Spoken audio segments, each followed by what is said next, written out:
The Business Journal Roundtable Series is sponsored by iSynergy, creative digital advertising. As far as multiple offers and people getting way over their listing price, do you see that continuing? Yes. I do. Because of the inventory? Not as drastic Not as drastic. as it was 2 years ago. I saw some agree. insane offers. 50,000 over, or I'll buy you a Tesla and I'll get you a vacation. It was crazy. It went from stupid to strong. Yeah. When the supply is low, the demand is high, and the supply is very, very low right now. So I think it'll continue. Do you see more builders getting into the marketplace and more construction? Because I know we talked about the Great Recession. A lot of them went out of business. That's right. Are people getting back into the business? The infrastructure cost. That's the problem. We've pretty much kind of gobbled up a lot of the land that was residual from the developments that were still left to be developed from the housing crisis. But go and look at what it costs a square foot to put infrastructure into.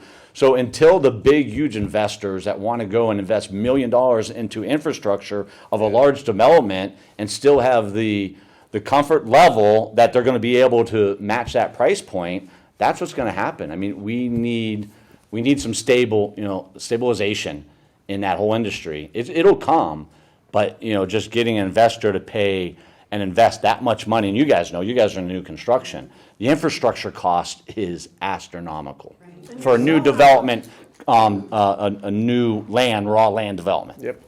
And there's still somewhat of a supply demand getting materials. But if Like you see the new construction cost, is $600,000 to $800,000. Yeah. All right, I mean, when you start looking at $250 a square foot. Yeah. On new So construction, some of these prices they put that's in there. exactly it. I So know. now you're talking that 1,500 square foot house that 10 years ago you might have been able to build for 150 grand. Well, it's just the You're not cost. even.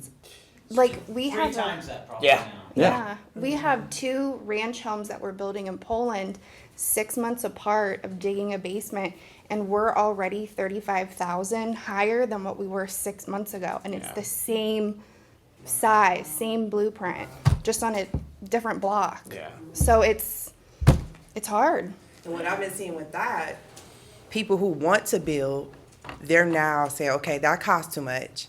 They're buying the larger homes in the inner city. Fifth Avenue, I sold 5 houses in a year.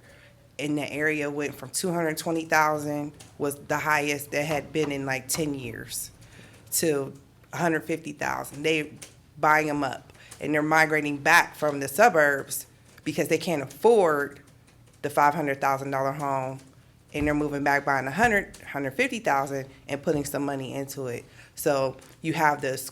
If you're worried about schools, you have the grants that are open that they can go to any school that they want to. So that's not a factor. But getting that large home with the character, the charm, the brick, the stone, whatever it may be, people are opting to say, well, hey, I'll go back into the city and go into some of the more prone areas and revitalize those and move into those instead and save money. And then you also have inflation, the cost of living just overall.